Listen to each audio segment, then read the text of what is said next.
It's the final game of 2014 for the Kenyon men's basketball team. They're on the road at Earlham coming up on the 20th of December. And we're joined by head coach Dan Priest. Coach, obviously last week we had a game against Albion, a really good team, maybe the best we've seen all year. And I know we're going to want to bounce back tomorrow against Earlham.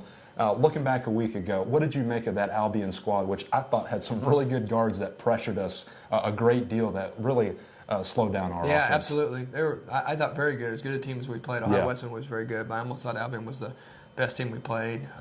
At the end of the day, I thought we had a pretty good week. We won a really close game at obviously an overtime game at Allegheny. Sure. Puts it 2-2 in the league. I think Albion was really well coached, really good defensively, could really rebound it. And coming into our game, they'd lost to the number one team in the country, and then to a Division II team, and both of them 2 3-point games. So I think they're really good. A team that could probably play in the national tournament. We played pretty well. We struggled to score kind of in the second half, and we struggled to compete on the glass. But I think in the end it helps us if we're a little bit better at the end, and probably prepares us for some teams in our league. But they're really good. I think as good as if we played. Obviously, exam week kind of throws off the schedule out on the hardwood for practicing. But where are the guys at heading into this game against Earlham? Yeah, it's difficult. We haven't played after finals very often. Usually we let the guys go home, just kind of how the schedule falls. So we didn't practice Sunday, Monday, or Tuesday. Just did a little bit on Wednesday and tried to practice Thursday. Then we'll try and practice today. So it's the older guys, it's a little less stressful. They kind of have things figured out and the routine and have taken care of things. It's hard on all of them though. It's physically it's hard on them. Mentally it's hard on them. Particularly younger guys, it wears them out. So we'll have to play more guys and just kind of do it by committee and hope our older guys can play like older guys. Let's look at the Quakers. They're kind of in a funk to start the year, and they've got a first-year head coach. They're led by a freshman. His name is Elijah Wilson Thomas. What do you make of the Quakers this year? Well, it's a team in transition. The record it is what it is, but he had to recruit almost a whole new team. So I think they're doing a good job coaching him. They're buying into how he's playing. They're going to win some games eventually.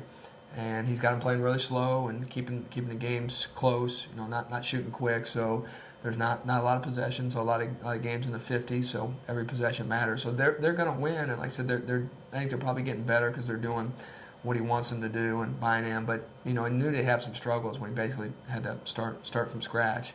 So it's I think it'll be really competitive for us to go on the road after finals. We've won 2 road games already, but to try and get a third one, I think they're obviously probably better than what the record is, but I think they'll keep getting better just because everything is so new to them. So we'll have to play well.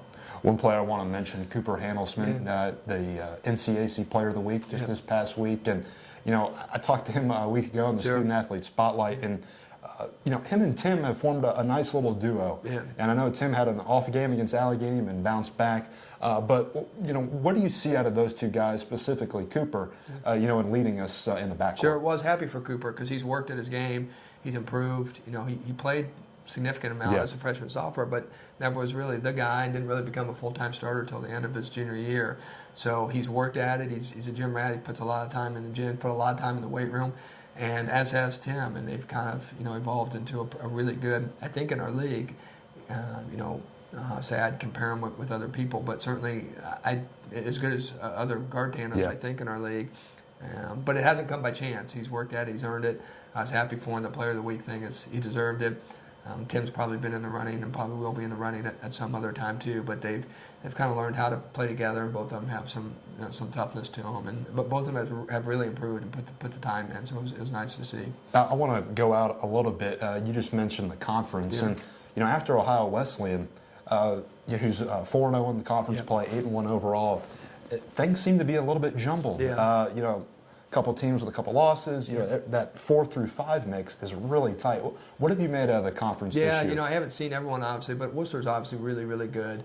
They've had some nationally ranked wins. They did get beat on the road once, and then Ohio Wesleyan beat them at home. So in the end, they're going to be one of the top 2 or 3, if not the best team in our league.